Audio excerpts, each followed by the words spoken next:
Hello and welcome to today's episode of Platinum Talks Wealth.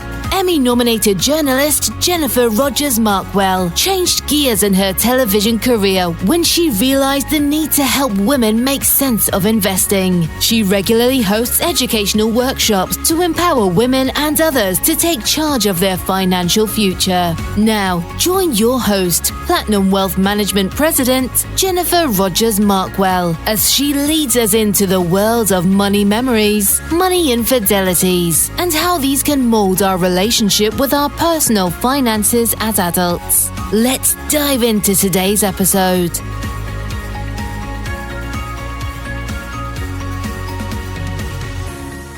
You're joining us on the Platinum Talks Wealth podcast. I'm Jennifer Rogers Markwell, and today we are joined by Dr. Robyn. Thanks so much for joining us. I am so excited to be here. Thank you for having me. Of course. So tell us all about who you are and why you do what you do. Oh, all about it, man. We could talk about that for a long time. I will start at the beginning. So first thing you need to know, I grew up in a cult. And so at 18 years old, I was married off to my first cousin. 3 weeks after I graduated from high school, I was moved 3,000 miles away from home and was living with a basic stranger, had no idea who I was, didn't know how to adult, and I had to figure it out. Lots of stories I could tell about that, but I will fast forward to the end. I stayed for 8.5 years. And part of that is because the last thing my father said to me as we walked down the aisle was, "You are no longer welcome in my home as a single woman." So I had no choice. I had to figure it out. 8.5 years later, my then husband threw me out. He told me and my father it was because I was lazy. My father called me and gave me the riot act. He told me, if you had been appropriately submissive, you would have been able to make it work. But I was fortunate because my husband was not very bright. He could not keep me in the cult. He couldn't keep that grooming in place. B, he was very badly in debt. So he had needed me to have a job. So when he left me and threw me out, I had a job. The third part, which may not sound like a good thing up front, he had a drug problem. And I learned many years later, the reason he threw me out was the drug cartel he had gotten involved with wanted to steal his identity, which they did do. He almost ended up in federal prison. They needed me out of the way to do that. So I had fixed his credit and they knew that I did our family finances and I would recognize what they were doing. So they convinced him that I was holding him back. He could do better than me. And so he threw me out for that reason. So I have a drug cartel to thank for getting me out of a bad marriage. Wow. That's wild. So that's where it starts. Then I started playing competitive beach volleyball and got really into the sport aspect of it. I had to figure out how to adult. I'd never dated. I'd never made a decision on my own. Started working on that. About 7 years later, I made my own mistake. I married a narcissistic, closeted bisexual. 0 out of 5 stars, do not recommend. However, some good things came out of that as well. He moved me up to Long Island and then promptly took a job in London, England. He left me here in the States to keep his tax status. I couldn't get a job. I was just a pretty girl with a high school diploma. And he said to me, "We don't need your silly money anyway. Why don't you just go to college?" And so for 6.5 years, he lived in London. I lived here and managed his finances and his life. And I went to college and I got an undergrad, a master's, and a doctorate. All the while, I would fly over to London and do wine tastings and dinner parties and be executive arm candy wife. And in that time, I got to talk to a lot of very powerful men. And I realized how lonely they were and how much they really wish they had someone to talk to. And that's what led into the business I have now, which is doing high performance support and coaching for executives and founders and some celebrities and athletes. So there is a short version of a very long story. That is quite the journey. Obviously, quite wild and your journey to where you're at now. But I noticed that you kept saying kind of the silver lining and here's kind of the goodness that I was finding in that. I mean, that's huge in itself. It is. And I'm really fortunate now. I'm married to a really great guy. He's a really good partner for me. And I have a little dog I teach to do circus tricks. She's amazing. But what I've realized is the bad relationships I was in, showed me what a great relationship is. Because I feel like if I had been in the relationship I'm in now in my 20s, I would have thought it was boring. And what I realize now is, no, this is what calm looks like. And calm's not so bad, right? Calm and boring and contentment, I think can be beautiful things. And that trust. I know that we're going to get into kind of money and the things we have in the background. And my husband and I now have such a good relationship about money. Like we talk about it, we have good discussions about it. We view it very differently, but then we have conversations about what it looks like together. And that has worked really well for us. I mean, that's pretty amazing that you can go through all that you've gone through, open your heart up, and also open up the conversation to, different things like money within your relationship. Mm-hmm. So when kind of back to what you do coaching wise, so high profile men that are doing their own thing that really don't have that trusted relationship with anyone else that they can really kind of unload, right? Mm-hmm. And we talk about everything. That's what makes me different from, say, a therapist who's going to say, well, how do you feel? And what do you think you should do? Which is not particularly helpful when you're a very high profile person and you're looking for somebody who's going to brainstorm and bounce ideas around with you. Or an executive coach who won't talk to you about your personal life at all. They don't want to hear about and I hear a lot of stories about wives who spend more money and like men are trying to constantly box in and say, look, you can't just be spending money willy nilly. I hear stories about business partners engaging in fraud. I hear a lot of those kind of things. And these are men who are very close to the chest. They're very private. They don't want the world to know that they have trouble because it's bad for their evaluation. It's bad for their stock price. So they need to keep that quiet, and they don't have friends. They have bros. They have people they drink with, people they golf with, but they don't have friends. And I kind of fill that gap for them. Yeah. I mean, good point. The bro show is very different from a confided, trusted source that's next to you that you can share things openly with.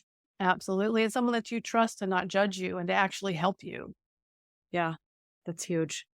Well, you touched on it, right? We do talk about money. We talk about all kinds of things here. So one of the topics that I really like to have people open up to is money memories. What's a money memory that you had as a younger person or a teenager or whatnot that really helped mold your relationship to money as an adult? I grew up really, really poor, like hand-me-downs, no new clothes, really poor. And what I noticed in my growing up time was that my dad was the one who made all the decisions about the money. And my mom asked and skimped and didn't have any say in it. And I realized as an adult that I took that with me, that, oh, women shouldn't be engaged in the money. And so when I first married my first husband and he was so badly in debt, I was just like, well, that's his responsibility. And it took me a while to realize, no, I actually know how to balance a checkbook. I need to take responsibility for this. And that was a really big transition for me. For you, obviously, with the journey that you've been on, I'm sure just from what you're sharing, like you've changed the narrative in so many different directions to get to where you're at. What did that look like for you there? There was a lot of guilt and a lot of shame that I had to work through. And I am not sad to say I found some really good therapists along the way who were able to say to me, look at what you're thinking. Is that true? Is the belief that women shouldn't lead because they're too emotional, is that true? Or is that something that was told to you that you've integrated? And having someone to kind of put that mirror up to me and, be a me for me to say, are you sure? And let me question it and let me think through it has been amazing for me. That's been a big part of my journey. That's a great statement. Be a me for me. Yeah. And really doing that, self-work of looking inward, right? Instead of always looking outward. And I feel like that's definitely, there's a commonality there from a lot of folks that are, looking outward always and not pulling it inward, saying, hey, where am I at? Like, let me meet myself at wherever I am and figure it out. And it's hard to find somebody that you can trust that way because there are so many people, and I'm sure you see this in your industry too, who claim to be good at whatever it is they're not. They're terrible. I mean, I have a saying. I say that the coaching world is a very deep pool full of very shallow people. And so often you go and you try to talk to someone and they're not good and they don't help you and it's a waste of money. And then you get bitter or angry or frustrated and you don't want to try again. And so I guess I have to encourage people, keep trying till you find someone who's a good fit for you. Yeah, that's something in finance, right, with my clients too. I'm not a fit for everybody. Not everyone's going to love me as much as I love myself, right? Right. But I think at the end of the day, you have to have that good, solid communication where you're comfortable sharing, but it is a two-way road. You want to make sure that you're meeting in the middle together and it makes sense and you feel like you can really communicate, because if you're holding back, then how are you going to get the help or the support that you truly need if you're not being open in that moment? And good, again, going on both sides, of course. Trust is such a huge thing. I tell my clients, if you lie to me, I can't help you. That's pointless. Don't come in here and pay me to lie to me. Yeah, because that's not beneficial for them at all in that situation, or for Right. you and your time. Right. Yeah. Mm-hmm. So, I mean, that's going hand in hand right into financial infidelities. What's a infidelity that you've either experienced or witnessed, or a number of a few potentially that you're willing to share? Yeah. So I have a couple of things I can share. First has to start with my first ex-husband. He was really good at hiding money and buying things that were like nudes of women, like pictures of women, and hiding them in the closet. And I would discover them and be like, what is this? And why did you spend $250, $300 for a picture of a naked woman? I don't understand. He also had this thing where he would get his paycheck in a check form and he would deposit his straight pay, but the cash, he would take cash for the overtime. And that money would disappear. I would never, and of course, looking back, I'm like, duh, Robyn, he was buying drugs with it. But I was so naive. I didn't even realize, but that was something he was really good at, was taking cash and then hiding it and using it for his own stuff. That's crazy. Yeah. But you were able to identify it, kind of navigate through that too, for just even your home infidelity that you experienced. I know when we were previously talking, you were sharing other, infidelities from others and things that you've experienced and helped folks with along the way. Yeah. So I had a client who, she owned several retail shops and she was really good with her numbers and she thought that she was really on top of her numbers. And she had this one shop that just wasn't performing. It just wasn't doing as well as the others. And she was running ads and doing different things. And she just couldn't get that shop to really run. And she finally decided to sit down and really look at the numbers. And because she was thinking about, am I going to close the shop? Does this make sense? And she realized then that her bookkeeper was skimming money off the top of that shop. And that's why that one wasn't successful. And that turned into a whole, got the authorities involved in a fraud case and trials. And I mean, it was a lot of money that she took off the top of that business, which is really unfortunate. And the financial infidelity side, I mean, can come also as that guilt to yourself, right? You were sharing before that she felt guilt from not being able to find that or kind of dig through that. But then also some folks have shared even not being impeccable to themselves about their financial situation and kind of feeling this self-loathing, self-guilt kind of feeling as well. So I have this might be different than other guests that you've had, but I, having grown up very poor and having grown up in a situation where women weren't allowed to spend money without permission, I fight that with myself. I still view money as like something you have to hang on to and you shouldn't spend it and be careful. And it's unnecessary. And I cause myself so much grief and so much dread. And I have to have conversations with myself and sometimes with my coach about like, where is this dread coming from? Is what's going on with it? And my husband is great because he'll sit down with me and be like, Robyn, look, we're okay. For the next 6 months, we could literally have no money coming in and we would be fine. So how do we work through this dread with you? Because that is something I still will wake up. Panic is a strong word and I don't use it. I don't want to use it lightly. But with that, am I okay? Where are my numbers? Am I going to make it? And it's sad that I have that kind of stress in my life unnecessarily. You bring up a really good point on that too, because I feel like that money memory could have come from, when you were growing up, like you had shared, but that seed was planted and that seed still blossoms occasionally as you're kind of moving forward too, even though, you're doing fantastic and things are good in your world, but it'll poke its head in every once in a while. Like for me, and I think, gosh, when I chatted with you the first time, I was kind of sharing my money memory of, my grandparents. They raised me, they were mom and dad, and they had cabinets of corn and beans and canned food and all the things, because for them, it was getting food on the table because they were depression kids, had a bunch of brothers and sisters, wanted to make sure that everybody was always fed. So for me, like I have a food hang up a little bit and I know it still pops out once in a while. Like my husband, I literally last night, I was like, hey, we had a big like thing of chili, like some green, like chilies, like salsa type of things. And I said, where are those? He's like, that expired like 2 years ago. And I was like, no, it's fine. He's like, no, seriously. He's like, seriously, like there's no reason. And then I'm like, okay, there it is, right? For me too. So I hear you. I hear you. My mom has some of that. When I was home recently, my parents moved into a smaller home, and there was canning, like jars and jars and jars of cherries and peaches that I had canned in 2011 that were in their little, cellar, I guess is what it is. It's not really a basement, little cellar.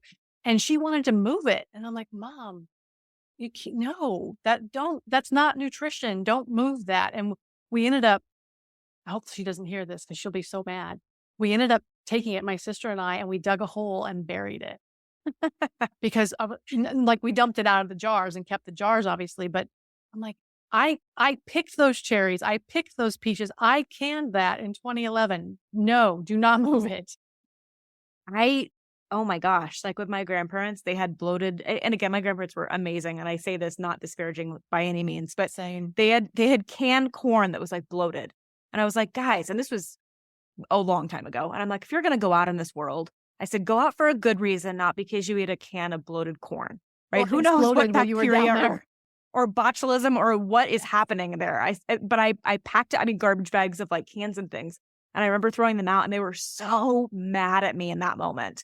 And I was like, I will replace every can that I'm throwing out right now. Like I will. But I remember they were not happy with me for that. And I get it, because I get that their money memory was having food on the table and making sure everybody had food. So they were like, you're wasting this. So I get it. But it's interesting how that keeps resurfacing for me, and you're seeing it for yourself. Yeah. And what I say for my clients is you have kind of an emotional attic, and you have stored memories in there. And you never know when you're going to trip over a box that you thought you had emptied and thrown away. And then you discover nope, that's emotional memory is still in my attic, and I'm still tripping over it sometimes. And you never know when you're going to bump into a box like that. I think I've got some boxes. I think everybody does. We all do. Yeah. Part of being human. For sure. And being a work in progress, right? And doing that self-work and evaluating and really trying to be the best version of yourself, whatever that looks like for you. And that whole idea that you can be perfect just as you are and still want to grow. Yes. And you can be an expert in your field, but still learning and growing in other areas as you're evolving as a person. And even as an expert, I feel like I learn stuff all the time. I meet other people and I'm like, how did I not know that? I've been doing this for 15 years. Well, I think that's where it never changes, at least for me, from my perspective. I tease, the older I get, when you're younger, you think you know it, right? You're like, oh, I totally got this. And now that I'm like getting older, I'm like, wow, I know a solid good 2-3%, but I feel like I am always learning. And the more I know, the more I realize I don't know, in essence. And that's the challenge that we have with social media, is that people who don't know are out there spouting like they have a clue. And those of us who do know are kind of hedging like, well, these are the information I have. And so then you end up with the bad information being much louder than the good information. Yeah, oh my gosh. Like, it's interesting too, in my arena, right? Well, in yours too, like you have to be licensed. You have to have certain degrees of education to do what you do, in essence. I absolutely do. And then you see somebody who is, 12, maybe they're not really 12, but they're 12 and they're on TikTok or wherever they're at. And they are telling you how to create your financial plan and how to do all these things for retirement. I'm like, you're 12 and you clearly have no education or licensing behind what you're trying to spew out in the world. And it's challenging because you want folks to get educated and find that financial literacy on our side, but you also want them to find a reputable source to be able to help and support them, and not somebody who's just smoke and mirrors. Yeah. And it frustrates me because I tell people, I'm like, that's psychologically damaging to people. Not only are you not helping, you're hurting them. Yeah. And that's frustrating. For sure. Well, thank you for sharing everything. And as we start to wrap the conversation, one thing I like to ask are, what are tips and or tricks that you use to utilize money differently in your own household? One thing, and I've said this throughout this conversation, my husband and I talk about it. We have conversations about it. We have conversations about how much cash do we have in the house? How much cash do you think we need to have in the house? What does that look like? How do we want to pay down the mortgage? Do we want to pay down the mortgage? Is that the smartest thing we could be doing right now? And when I talk about that, we don't just talk about the logical numbers. Like, this is how we also talk about the emotional aspect of it. What does it mean? What do you need to feel safe? and what does money mean to you? And being able to have that conversation and being safe in that conversation with him is so important for me. Now, am I saying that every single day we run the numbers? No, but when I need to, he's willing to do it. That's awesome. I think the emotional side of money is one that, I mean, we talk about it here, and I think it's so important. And that was a common thread I was seeing amongst clients. And I'm like, everybody has a money memory and a financial infidelity that's definitely molded them to where they're at now. But most people won't talk about it. It's definitely, I think, getting more mainstream to have the conversation and to have it out there. But money was always that taboo subject, and especially the emotional side of money. And when people are doing the things they're doing or saving or whatever that looks like, what's the why behind that? Because it's not always just dollars and cents, the tangible, you know what I mean? Money aspect of it. It's what's the why? What's the deep why?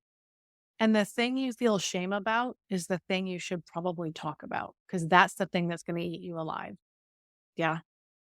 Well, thank you again. Totally appreciate your time and sharing today. Thank you so much for having me, Jennifer. I love talking to you. You're an amazing human. Oh, all right, back at you. I totally agree. Thanks. Well, and those of you listening or watching, hopefully you'll join us again on our next Platinum Talks Wealth podcast. If you enjoyed today's podcast, Platinum Talks Wealth, please subscribe and share. For more information about Jennifer Rogers Markwell or Platinum Wealth Management, please visit www.platinumwealth.net. Securities and advisory services offered through LPL Financial, a registered investment advisor, member of FINRA and SIPC. The opinions voiced in this podcast are for general information only and are not intended to provide specific advice or recommendations for any individual. To determine which strategies or investments may be suitable for you, consult the appropriate qualified professional prior to making a decision. The guest speakers and their companies are not affiliated with or endorsed by LPL Financial or Platinum Wealth Management.